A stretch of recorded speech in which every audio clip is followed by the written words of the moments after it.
The courtroom was dead silent except for the hum of the air conditioning and my heart pounding so loud I was sure everyone could hear it. I watched my whole world crumble as Linda Williams, my ex-husband's mother, sat in that witness chair with her perfectly pressed suit and her condescending smile, telling the judge exactly why I didn't deserve to raise my own son. Your Honor, Maya Chen works all night with strangers and then brings different men around that poor child. What kind of stability is that for an 8-year-old? The boy needs structure, needs a proper family with consistent schedules and moral values. Marcus's lawyer nodded approvingly, adding fuel to the fire. No stability, no morals, Your Honor. This woman prioritizes her social life over her child's well-being. I felt my face burn with humiliation. Here I was, a 29-year-old single mother who'd been working night shifts as an ER nurse just to pay the bills and give my son the best life I could manage. And they were making me sound like some kind of negligent party girl. The judge was taking notes, his expression growing more concerned with every word they spoke. That's when something incredible happened. My 8-year-old son, Ethan, who'd been sitting quietly in the front row clutching his tablet, suddenly stood up. His small voice cut through the tension like a knife. Excuse me, Judge, but they're not telling the truth about my mom. The entire courtroom turned to stare at this little boy who'd just interrupted formal legal proceedings. Even the bailiff's eyes widened in surprise. But Ethan wasn't done. He held up his tablet with the confidence of someone who knew exactly what he was doing. Judge, I have something important to show you. I think you need to hear what they really said about me and my mom when they thought nobody was listening. I'm Maya Chen. I thought I had everything figured out. I'd been raising my son Ethan alone since his father, Marcus Williams, walked out on us when Ethan was just 3. I worked nights at the hospital because the pay was better, and every extra dollar meant I could afford Ethan's soccer cleats, his school supplies, maybe even a family vacation someday. Ethan was my whole world. At 8 years old, he was this curious, tech-savvy little boy who loved building things with Legos and asking a million questions about everything. He was the kind of kid who'd spend hours on his tablet playing educational games or video calling me during my work breaks just to say goodnight. Marcus had been out of our lives for years until he suddenly returned with his new fiancée Jessica and his domineering mother, Linda Williams. Linda was one of those women who believed there was only one right way to raise children. And apparently, working nights to save lives wasn't it. She'd made her disapproval of me crystal clear from the moment Marcus decided he wanted custody. And Marcus's lawyer, David Rodriguez, was the kind of aggressive attorney who'd twist anything to win a case. He'd taken my dedication to my career and my 6-month relationship with Jake, a wonderful pediatric physical therapist I'd met at Ethan's soccer practice, and turned them into weapons against me. But sitting in that courtroom, watching my 8-year-old son stand up to defend me with nothing but his tablet and his unwavering belief in the truth, I realized that sometimes the smallest people in our lives can be the biggest heroes. Let me tell you how this nightmare all started. 5 years ago, when Ethan was just 3 years old, Marcus walked into our kitchen on a Tuesday morning and announced he was leaving. Not because of another woman, not because of money problems, but because he wasn't ready for the responsibility of being a real father. Those were his exact words. He packed his bags, kissed Ethan on the forehead like he was going on a business trip, and disappeared from our lives. I remember standing there in my nursing scrubs, getting ready for my shift, watching my toddler ask, "Where's Daddy going?" and having absolutely no idea how to answer. Marcus left me with a mortgage, daycare bills, and a little boy who kept asking when Daddy was coming home for dinner. That's when I made the hardest decision of my life. I switched from day shifts to nights at the hospital. The night differential meant an extra 20% in my paycheck, and as a single mom, that extra money was the difference between keeping our house and moving into my parents' basement. It wasn't easy, but I created a system that worked for us. My days became perfectly choreographed around Ethan's needs. I'd sleep from 8 a.m. until 2:30 p.m. while he was at school. then pick him up and dedicate every afternoon to being his mom. We'd go to the park, work on homework at the kitchen table, and I'd cook dinner while he told me about his day. At 6:30 p.m., I'd drop him off at Mrs. Peterson's house next door. She was a retired teacher who adored Ethan and charged me half what other babysitters wanted because she said it kept her young. During my 12-hour shifts at the hospital, I'd call Ethan every night during my breaks. Even at 3 years old, then 4, then 5, he'd tell me about his dreams or ask me to sing him a lullaby over the phone. Mrs. Peterson would hold the phone up to his ear while he fell asleep, and I'd whisper goodnight stories between checking on patients in the emergency room. Saturdays were our special days. I'd make Mickey Mouse pancakes, and we'd spend the entire day together doing whatever Ethan wanted. Sometimes we'd go to the zoo, sometimes we'd build elaborate Lego cities on the living room floor. Those Saturday mornings were sacred to us. For 4 years, this routine worked perfectly. Ethan thrived in school, made friends easily, and never once complained about my schedule. He understood that Mommy helped sick people get better at night, and he was proud of what I did. He'd tell his teachers and classmates that his mom was a superhero who saved lives. Then 6 months ago, I met Jake at one of Ethan's soccer games. Jake was a pediatric physical therapist who worked with special needs kids, and he was volunteering as an assistant coach. He was patient, kind, and amazing with children. When Ethan twisted his ankle during practice, Jake spent 20 minutes making sure he was okay and teaching him proper stretching techniques. Jake and I started talking, then dating. He'd come over for dinner on my nights off, help Ethan with homework, and play video games with him. For the first time since Marcus left, I felt like we might actually become a real family again. Ethan adored Jake, and Jake treated my son like he was his own. Everything was perfect until Marcus suddenly reappeared 3 months ago with his new fiancée Jessica and a lawyer demanding custody. Jessica was 26, worked in marketing, and had very specific ideas about how families should look. She wanted the white picket fence dream, complete with a ready-made child to prove she was maternal. The first thing Marcus said when he showed up at our door wasn't, "How's Ethan?" or "I've missed you both." It was, "This living situation isn't appropriate for my son. You're working nights, dating random men, and confusing him about family structure." I couldn't believe it. This man who'd abandoned us without a second thought was suddenly concerned about family structure. But Marcus had always been good at rewriting history to make himself look better. In his version of events, he'd left because I was too focused on my career, and now he was back to rescue Ethan from my unstable lifestyle. Linda Williams, his mother, made her opinions clear from their first visit. She looked around our cozy house, noticed Jake's jacket hanging by the door, and pursed her lips in disapproval. "That poor child needs consistency," she declared, "not a mother who works all night and parades men through his life." I tried explaining that Jake wasn't just some random man, that we'd been together for months and that Ethan loved him. But Linda had already made up her mind. In her world, there was only one acceptable way to raise a child, and apparently everything I'd been doing was wrong. That's how I found myself sitting in a courtroom, fighting for the right to keep raising the son I'd never stopped loving, protecting, and providing for. The custody hearing started at 9 a.m. on a gray Thursday morning that felt like the end of the world. I'd barely slept the night before, running through every possible scenario in my head, trying to prepare for what Marcus and his lawyer might say. But nothing could have prepared me for the systematic destruction of my character that was about to unfold. Linda Williams was their first witness, and she took the stand like she was delivering a sermon. Dressed in her navy blue suit with her silver hair perfectly styled, she looked every inch the respectable grandmother. The judge listened intently as she painted a picture of me that was so distorted I barely recognized myself. "Your Honor, Maya Chen has created an environment of chaos and instability for that precious child," Linda began, her voice dripping with fake concern. "She works all night at the hospital, exposing herself to dangerous situations and questionable people. Then she comes home exhausted and dumps Ethan with babysitters so she can sleep all day." I watched the judge scribble notes, his expression growing more serious with each accusation. Linda continued her performance, describing how Ethan seemed confused and tired during weekend visits, how he talked about different men coming to the house, and how he'd mentioned that Mommy was never home at bedtime. The child desperately needs stability, Your Honor.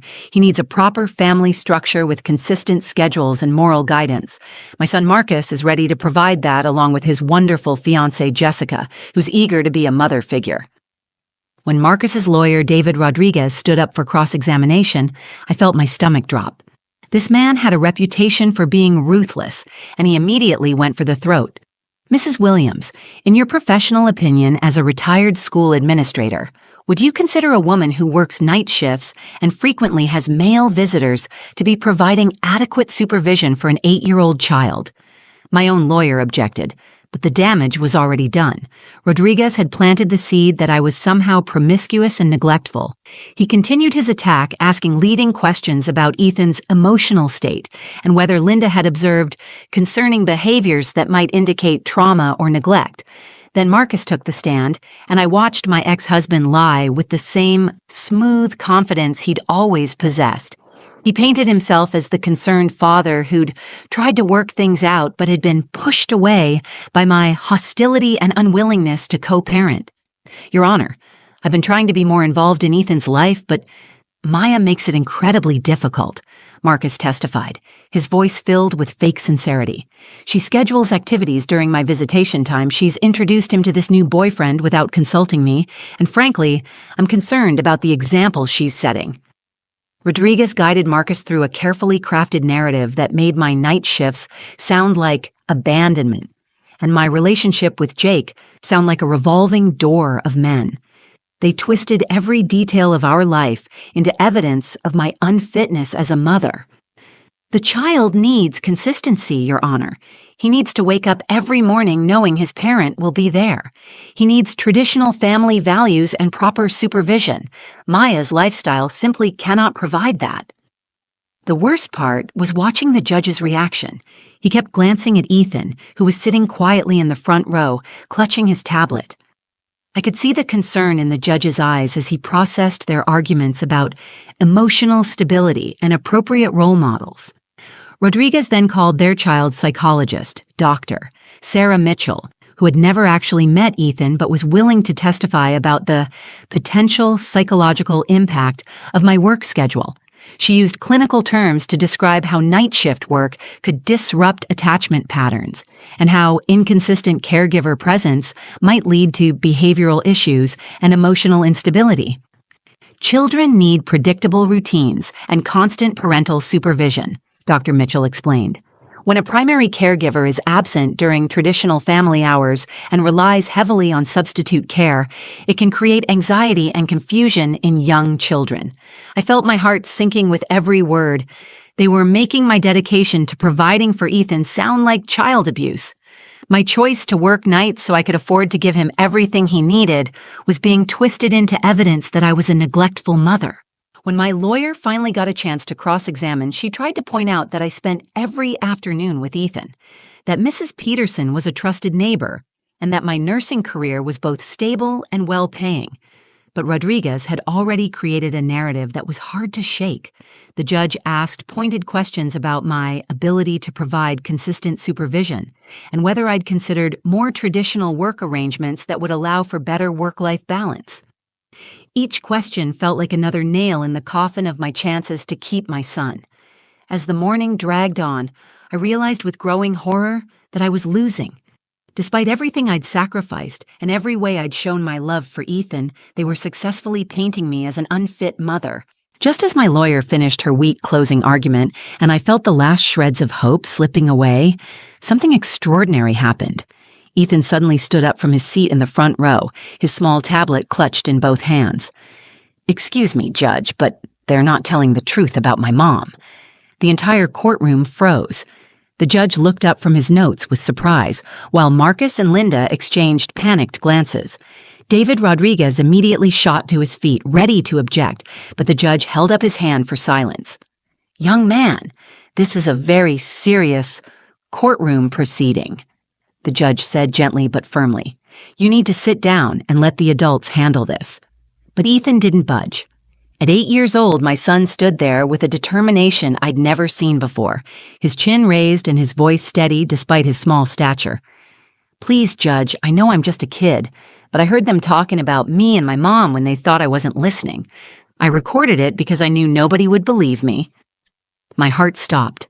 I had no idea what Ethan was talking about, but the confidence in his voice told me he'd been planning this moment. David Rodriguez was frantically objecting, claiming it was inappropriate to involve a child in legal proceedings, but the judge seemed genuinely curious about what my 8-year-old had to say. "What exactly did you record, son?" the judge asked, leaning forward with interest. Ethan held up his tablet, the same device I'd bought him for educational games and our nightly video calls during my work breaks. "Last weekend, when I was staying at Dad's house, I heard him and Grandma Linda talking about getting rid of me and hurting my mom. I knew it was important, so I used my tablet to record them." The courtroom erupted in whispers. Marcus had gone completely pale, while Linda was shaking her head vigorously, trying to signal something to her son. My own lawyer looked as shocked as I felt, but she quickly recovered and addressed the judge. "Your Honor, if the child has evidence relevant to this custody determination, I believe the court should hear it." Rodriguez was practically shouting his objections now. "This is highly irregular, Your Honor. Children cannot be witnesses in their own custody cases. Any recording would be inadmissible and potentially traumatic for the child to discuss." But the judge was studying Ethan carefully, and I could see something had shifted in his demeanor. My son wasn't acting like a coached child or someone who'd been manipulated into saying certain things. He was acting like a kid who'd discovered something terrible and wanted to make it right. "Son, do you understand what a recording is? And do you understand that what you recorded might be very important to this case?" the judge asked. Ethan nodded solemnly. "Yes, sir. My mom always tells me to tell the truth, and I think you need to know the truth about what they really want to do with me. They were talking about sending me away and making my mom cry, and that's not fair because my mom is the best mom in the whole world." The judge glanced at both legal teams, then back at Ethan. "I'm going to allow this evidence to be presented with the understanding that we're doing what's in the best interest of the child. Young man, can you play what you recorded?" Ethan's face lit up with relief and determination. He walked closer to the judge's bench, his small fingers working confidently on his tablet screen. "I know how to use this really good because my mom taught me. She calls me on it every night during her work breaks to say goodnight, and sometimes I play games while I'm waiting for her call." Marcus was whispering urgently to his lawyer, beads of sweat forming on his forehead. Linda had gone from confident and composed to visibly nervous, her hands clasped tightly in her lap. Even their lawyer looked like he was realizing his carefully constructed case was about to crumble. "I put it on the table next to where they were sitting," Ethan explained to the judge, his voice getting stronger with each word. "They didn't know I was listening because I was supposed to be watching TV in the other room, but I heard them saying mean things about my mom, and I knew I had to save it so someone would believe me." The judge nodded approvingly. "That was very smart thinking, Ethan. Now I want you to play what you recorded and then you can sit back down with your mom." Ethan beamed at being called smart by the judge, then looked directly at me with an expression that seemed to say, "Don't worry, Mom. I've got this." He pressed play on his tablet and the courtroom fell completely silent as we all waited to hear what my 8-year-old son had discovered. The sound quality from Ethan's tablet was surprisingly clear as Marcus's voice filled the silent courtroom. I recognized the setting immediately from the background noise. It was his apartment living room where Ethan always stayed during weekend visits. "Look, Mom, I don't actually want Ethan living with us full time." Marcus's voice came through the small speakers, casual and matter-of-fact. "Jessica just wants people to think we're this perfect family unit for her social media and her friends at work. The whole custody thing is really about making Maya suffer and cutting down my child support payments." I felt the blood drain from my face. The judge was leaning forward intently, while David Rodriguez was frantically scribbling notes and whispering to his assistant. Linda Williams looked like she wanted to disappear into her chair. The recording continued with Linda's voice, just as clear and damning. "Thank goodness, because I certainly can't handle an 8-year-old running around my house every day. My bridge club would have a fit, and I'm far too old to be chasing after a child. We just need to make sure that nurse doesn't have any legal standing to interfere with our plans." Several people in the courtroom gasped audibly. My own lawyer was writing furiously, capturing every word, while I sat there in shock, listening to them casually discuss destroying my life and abandoning my son. Marcus's voice returned, and what he said next made my stomach turn. Once I get custody established, we'll send him to that boarding school upstate, Millfield Academy. They take kids as young as 8, and it's year-round. Jessica found it online. The kid will be out of our hair. Maya will be heartbroken and powerless to stop it, and we can go on with our lives. Perfect, Linda responded with obvious relief. I was worried you'd actually expect me to help raise him. I raised my children already, and frankly, that boy has too much of his mother's attitude for my taste. A good boarding school will straighten him out and teach him proper respect for authority. The recording picked up Marcus laughing, a sound that made me feel physically sick. The best part is that Ethan's too young to understand what's happening. By the time he figures out that we don't actually want him around, he'll be institutionalized and conditioned to the system. Kids adapt to whatever situation you put them in at that age. Linda's voice became conspiratorial. And Maya will be completely destroyed. She'll spend years fighting the system trying to get him back. But once a child is placed in residential care and the custodial parent claims they can't handle him, it becomes very difficult to reverse. She'll exhaust herself emotionally and financially, which is exactly what she deserves for all the trouble she's caused. The judge's expression had transformed from professional detachment to barely controlled anger. He was staring at Marcus and Linda with a look that could have melted steel, while Marcus had turned an alarming shade of gray. The recording continued relentlessly. Jessica's already picked out how she wants to redecorate his room once he's gone, Marcus said. She wants to turn it into her yoga studio. She figures we'll have him for holidays and summer breaks for appearances, but most of the time, we'll be free to live like a normal couple without the baggage. Brilliant, Linda replied. That woman thought she could trap my son with a pregnancy and then work her manipulative nursing schedule to make herself look like some kind of martyr. Well, now she'll learn what happens when you cross the Williams family. The final part of the recording was the most devastating. Marcus's voice took on a cruel edge that I remembered from our worst fights during the divorce. Ethan will never know we planned this. We'll tell him his mother abandoned him when things got difficult, that she chose her career and her boyfriends over him. Children believe whatever you tell them consistently enough. By the time he's a teenager, he'll hate her and won't want anything to do with her anyway. And if she tries to contact him at school or cause trouble, we'll have documented evidence that she's unstable and harassing a child in residential care, Linda added with satisfaction. The system will side with us every time. The recording ended with the sound of them clinking glasses together, as if they were celebrating the destruction of my life and the abandonment of my child. The courtroom was dead silent for a long moment. The judge was staring at the tablet, then at Marcus and Linda, his face a mask of professional fury. David Rodriguez looked like he wanted to crawl under his table, while Marcus and Linda sat frozen in their seats, caught in their own words. Ethan walked back to his seat beside me, slipping his small hand into mine. He whispered, "I knew they were lying about you, Mom." I wanted everyone else to know the truth, too.